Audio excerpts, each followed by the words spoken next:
So today we are doing cocktails with beets. For those watching on Facebook now or later, I had a few people reach out that are new that wanted to start tuning into the classes.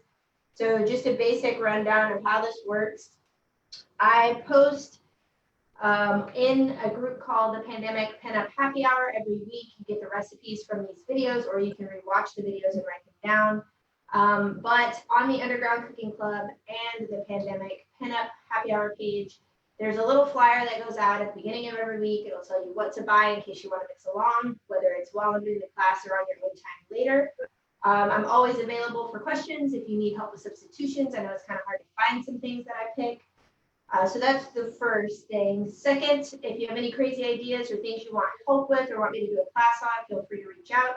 I do these to stay sane. If I get tips through the Venmo handle that's there, that's cool too, but it's not required. Don't let that keep you from showing up. And you do have the option to register through the Zoom link to participate with us in this forum, or you can just kind of watch secretly on Facebook, which apparently a lot more people do, which is kind of fun. And I try to stay on board with like looking at that and looking at this and making cocktails and being able to get to questions in real time. If I miss anything, just reach out. But today we're doing cocktails with beets, and I chose to do beets because I hate beets. I really like being able to find things that people don't like and make them like it. And I figure who better to experiment on than myself, plus my roommates were kind of over it because beet experimentation did not start well. And I experimented with a lot of different options. I wanted to use beets in as many formats. You'll see this kind of thought process also mirrored in the class we'll do next week with coconuts. But I tried a shrub, didn't go the way I wanted it to, so I scrapped that idea. I tried infusions, I've tried syrups, I tried powders. So there's a lot of ideas that happened that got scrapped, and this is just like the best of the best that I could come up with to provide to you guys. So we're going to do 3 different cocktails. Some of these have preparations that were listed, and there are shortcuts. So for example, one of them has cucumber vodka. I had a cucumber at home. I generally buy my cucumber vodka. There's a brand I really like, but I just infuse my own vodka with cucumbers. So you can do things like that if you aren't able to find the exact product, or you could just use vodka. But flavor profiles will change if your syrup goes from being the specialty syrups that I recommend to like just a plain simple syrup. So the first one we're going to do, I think we'll start with the root cause. So the root cause is going to be served in a coupe. And this, Jabari, is the technique I wanted to run by you. Just very simple. It's called a rinse. It's called rinsing your glass. And you can do this with anything. Sometimes if you have a cocktail that you like a lot, you'll see people tell you, oh, you can add a dash of bitters, you can add a couple drops of the saline solution to amp it up.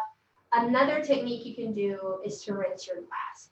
So what that means is you're going to take some other kind of alcohol, liqueur, or flavoring agent and put some in your glass, swirl it around, and then dump the excess. And that'll just kind of give it a nice little layer of extra flavor without you actually mixing it in. And so for this cocktail, I infused gin with some beets. I think this was 3 days, not 4, I think it was 3. I tried it at day 1 and the color was beautiful, but the flavor was not there. And then day 2 was really good, but it was still just incredibly gin and not enough beet. And day 3 was a really happy balance. And if you leave beets too long in the infusion, they will take over, even with a powerfully botanical alcohol such as gin. So I recommend about 3 days tops. It's a really hard to see for you guys, but it's a really pretty dark burgundy red color. But so for this cocktail, we will also be using yellow chartreuse. This can be a little pricey. Most people are very familiar with the green chartreuse. I personally love yellow chartreuse. It's a little sweeter. It's got notes of honey. The other one is definitely much more herbaceous. You could use that as well here. But considering we're using a honey sweetener for this cocktail, I thought this would be really nice to bring out some of the earthy tones of the beets and the honey tones of the honey, I guess. But I'm going to pour about a bar spoon's worth, a little less than a 1/4 ounce of yellow chartreuse into my glass. I'm going to let that sit there. we'll swirl that in a minute. So to make your cocktail, you're going to need 2 ounces of your beet infused gin.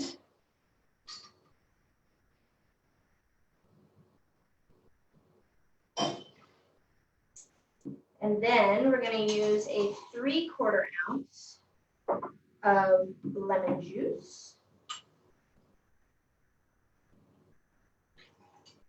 And then one of the preparations that was on the flyer for this week was an Angelica honey simple syrup. It's basically just a honey simple syrup that I added a couple drops of Angelica root tincture that I made in a prior class to that honey. If you don't have the Angelica root, you can absolutely make this with just a honey simple syrup. I just liked the Angelica root has like an earthy but also sweet note to it that just amplified and played with the honey and the beets. So you could do this with just regular honey syrup. We're going to use a 1/2 ounce of that. That in there. Very simple cocktail. And then before I shake my cocktail, I'm going to just kind of swirl this yellow chartreuse around. Now, if you really, really like the addition of chartreuse to this cocktail, chartreuse can be a very powerful ingredient, then you can definitely just add some to your shaker. But I like to do this. Rinses are a really good thing to do if you have like a liqueur or something that's a little more viscous because it'll coat the glass a lot better. So my glass is coated, and now I'm going to fill my shaker with ice and take.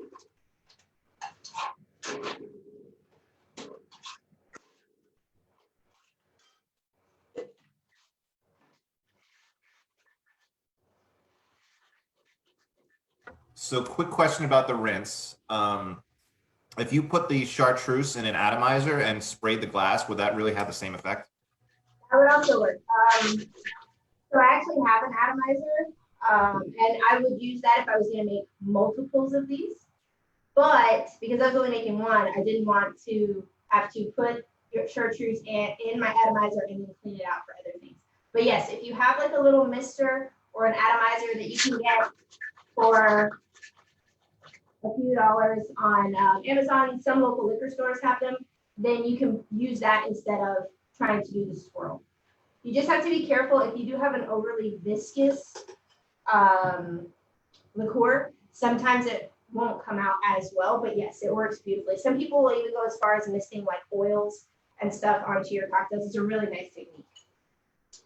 So I'm going to pour this into my glass.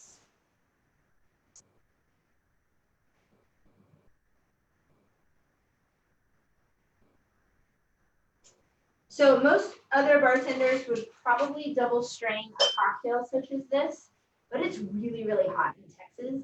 So for me, when I make cocktails like this that I shake really hard, they get really tiny little ice chips in them. I personally really like that, but it's not viewed as like super, super classy. So if you want to be really high end, you can definitely double strain your cocktail.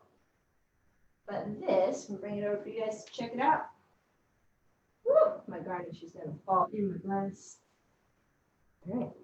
That is the root cause. Smells really, so you get like all of the chartreuse first, which is really interesting because beets are a very powerful aroma.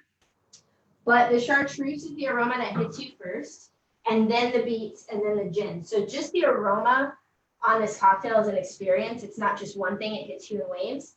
And then as you're drinking, it all develops very nicely on your palate. I really like this cocktail. It is on the earthier side of cocktails. So beets have a tendency to be earthy and deep and rich in flavor, which is really hard to use if you're trying to make a refreshing cocktail. So this one's really nice. It's bright because of the lemon, but then it's still complex because of all the herbal and root notes that we're adding in. But it's still a refreshing cocktail. Not as refreshing as, say, like a highball, but it's still nice and summery that you can drink outside. So that's the root cause.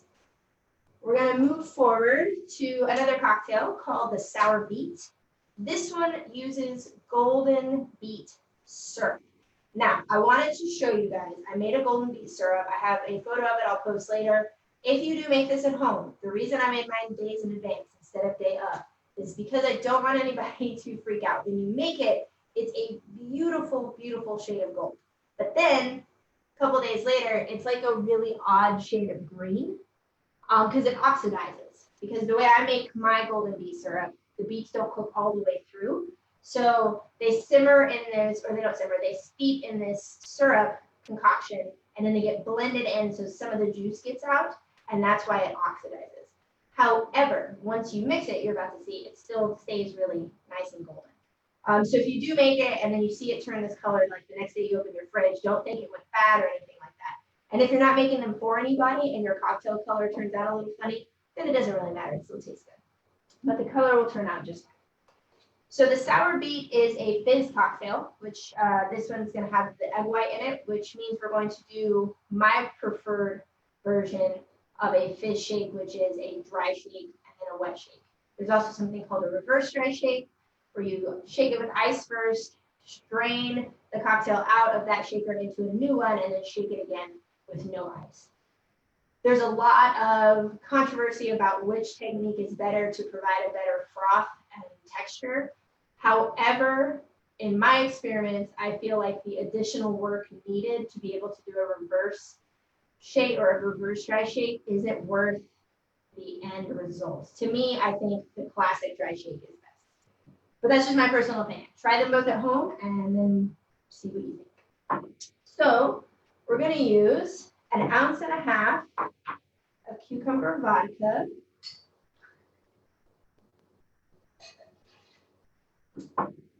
We're going to use lemon juice again.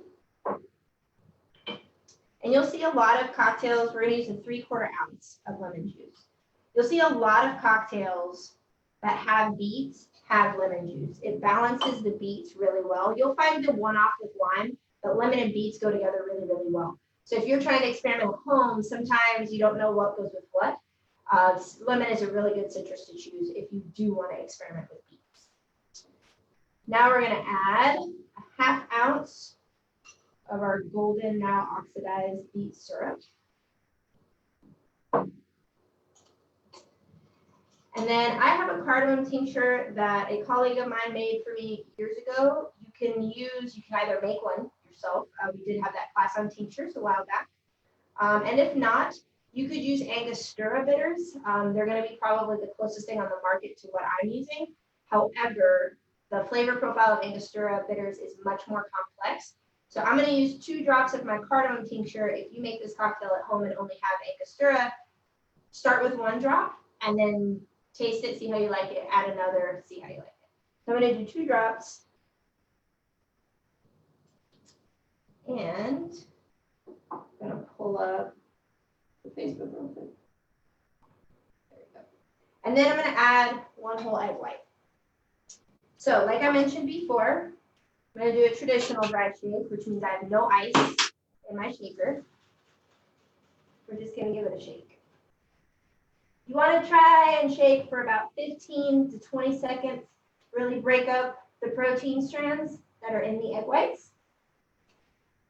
And you need to make sure you're keeping a really tight hold on your cocktail shaker because the egg whites will expand and create pressure and you don't want it to explode. Or maybe you do. I don't know. I wouldn't recommend it. So now we're going to add some ice. We're going to shake it again for about 15 to 20 seconds.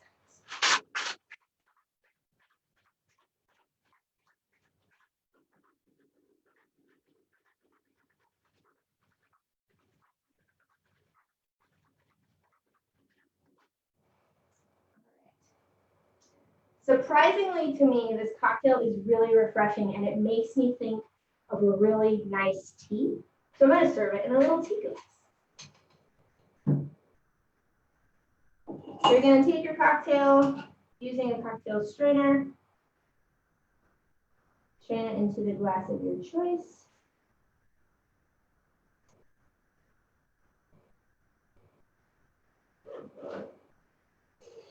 And then when you have a cocktail that has egg white in it, it tends to create something that we call a head, which means if it sits there, the foam part will separate from the liquid part a bit, and it creates a really nice mouthfeel when you go to drink your cocktail. The nice part about having that foam head on top of your cocktail means there's a lot of decoration options or garnishing options that you can use at home. You can get, there's all kinds of stencils, the kind that they use for making latte art.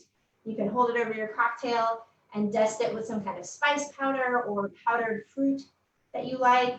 You can do what I'm going to do, which is I'm going to put an extra drop of my cardamom tincture and swirl it around with a skewer. And there's a lot of different shapes you can make if you do that. If you put like a little drop and then just take the tip of a skewer like so, and then pull it through the drop, it'll make a little heart. But I like to make little swirls because then they don't have to be perfect and nobody can say, oh, that heart is terrible. Be like, the swirl is amazing. So I have this nice little ribbon of yellow beets as well. And this is our sour beet. You see how pretty and golden that is? Yeah, so don't worry if your syrup oxidizes. It's pretty impressive how it still looks really nice and gold. So yeah, don't freak out. Make this anyway and enjoy it. I'm going to sip this later. I don't want to ruin the pretty picture. I don't know if you guys can see. There's like a little bit of discoloration there, or at least that's how it looks on my screen. That's the swirling of my little cardamom drop. Yeah, that is a sour beet. And if you've never had cocktails that have egg whites, I highly recommend you start. I really, really like them. Like, I'm obsessed with them. I got hooked on them from trying a classic known as a pisco sour.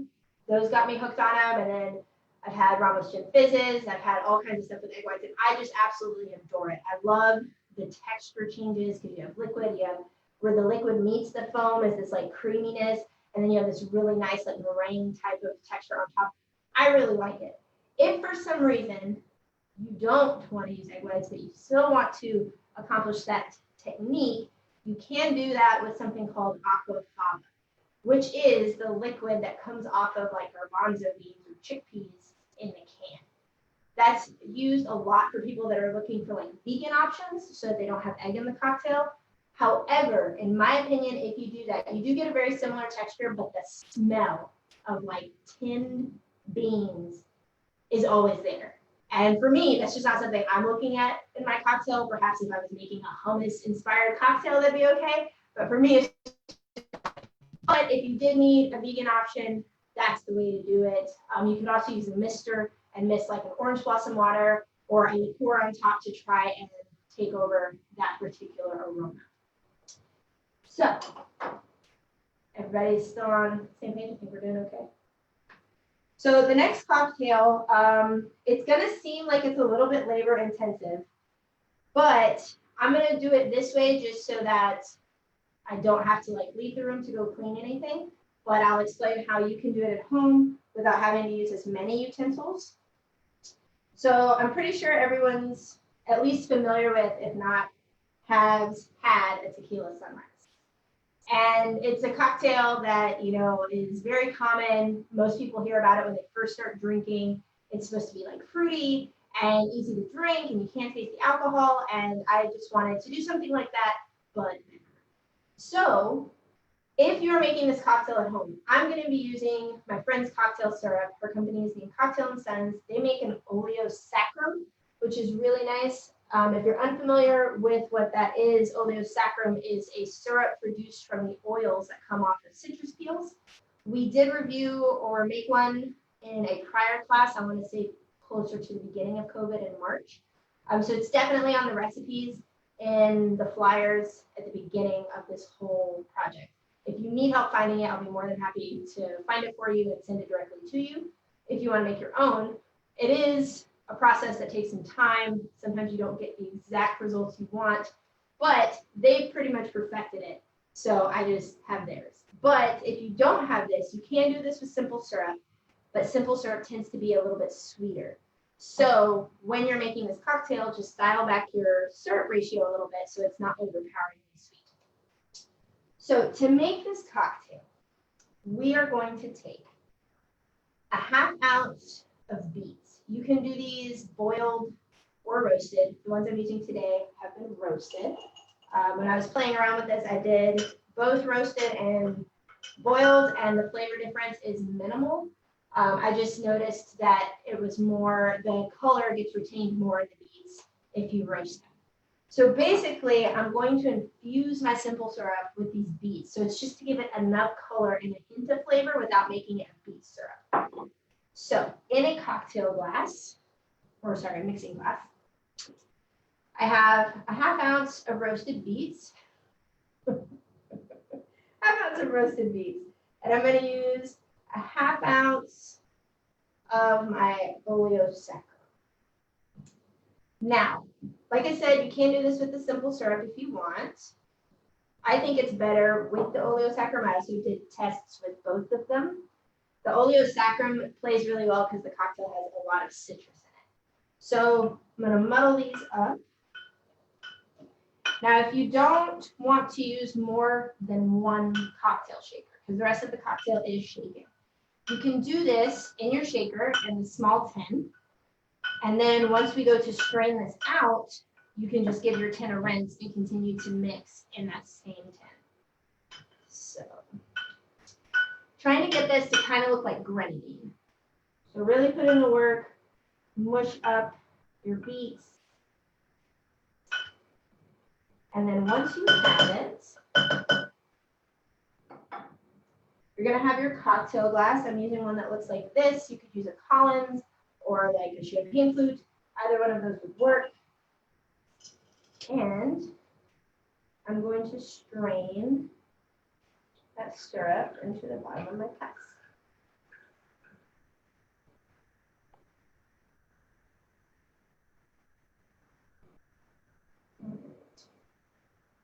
Once you've done that, you can put this off to the side while you continue to make a cocktail.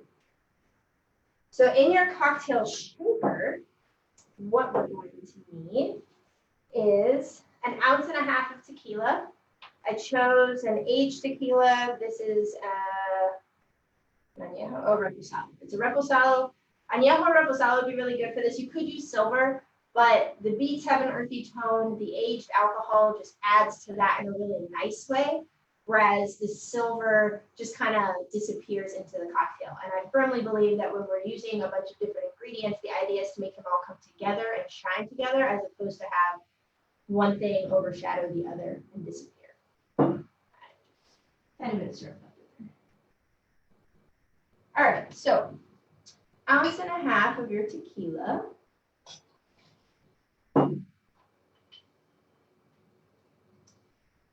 And then we're going to use 2 3/4 ounces of orange juice.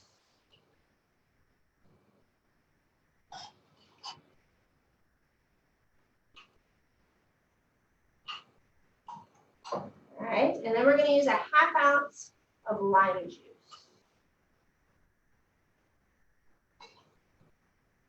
And if you have been following along a couple classes ago when we did like the whole DIY things to do for your own bar, we did make a saline solution, which is just salt dissolved in water. I'm going to use 2 drops of that. Put that in my shaker as well. So now I'm going to put ice in my shaker, and I'm going to put a little bit of ice in my glass as well.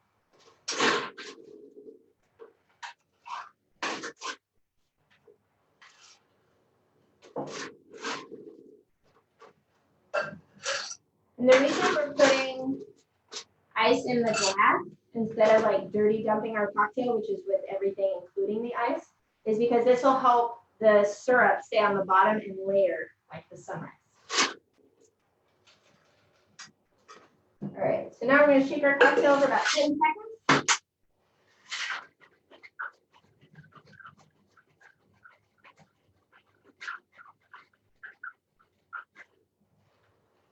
Or 8, I don't know how long it was. But you just shake it so your shaker's full. It's not crazy. And then you're just going to make sure you pour this slowly over your eyes.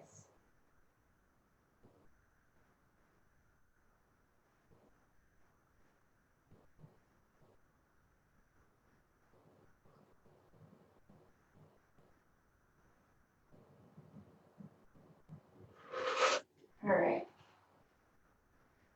So, oh, forgot my cocktail spoon. But if you have a cocktail spoon, as you can tell, it's pretty much like color blocked. It doesn't really blend yet. So imagine this is my cocktail spoon. We're going to put it on the side of the glass. Find an entry point. Whew. None of it wants to move. Fantastic. There you go. Paper straw is probably not the best way to go. All right. Quick pause.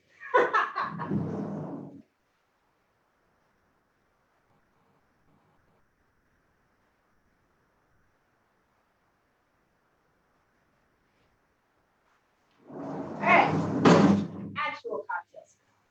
So, I have really shitty eyes, but this is half the problem. So once you get your cocktail spoon in there, you're just going to give it a couple swirls to get, you swirl and you pull up just a little bit. And that'll help it blend on the bottom. And you can kind of choose how much you want to do that, how much you want like that ombre color to actually be in there. So for me, I think that's about good. So now there's like a transition color. You'll be able to see it a little bit better once I bring it over to you guys. But this cocktail is called the Offbeet Sunrise. So it's a tequila sunrise, just like very adult and mature. And it tastes delicious. I like this one a lot. So yeah, those are our cocktails today, guys. Nothing crazy complicated. I really did want to take a product that I didn't like and find ways for me to like it as well as share it with you. I feel like a lot of the times we get stuck in these boxes where it's like, you know, you don't like a particular ingredient and then we don't try things with it. So anytime I've ever seen beets in a cocktail, I'm like, no, not going to do that, not going to order it. I'm sure you're a great bartender, but I'm good. Sometimes though, it just takes finding the right person to make something for you. Sometimes it just takes finding the right recipe. So while I might not like a beet-based martini, I do really like this beet-infused tequila sunrise. So I encourage you as adults, we get kind of stuck in our ways because no mom and dads are forcing us to try new things anymore. So force yourself to try new things and let me know what you come up with. But these are our cocktails. Next week, we'll be experimenting with coconut. Oh, Algie's saying she did a rip on a tequila sunrise for work. She used a chipotle syrup. That sounds fantastic. Gives it some smoke and some earthiness, probably very similar to the beets. I like that. I would absolutely drink that too. I like a little bit of spice in my cocktails. As long as you can taste things through the spice and you're not just like, oh my God, it's spicy. Like if that's all you can taste is spicy, then you've gone too far with spice, in my opinion. But I think that sounds great too. I bet you chipotle beet tequila would probably also work really well too. If you are a mezcal fan, this would go really well with mezcal.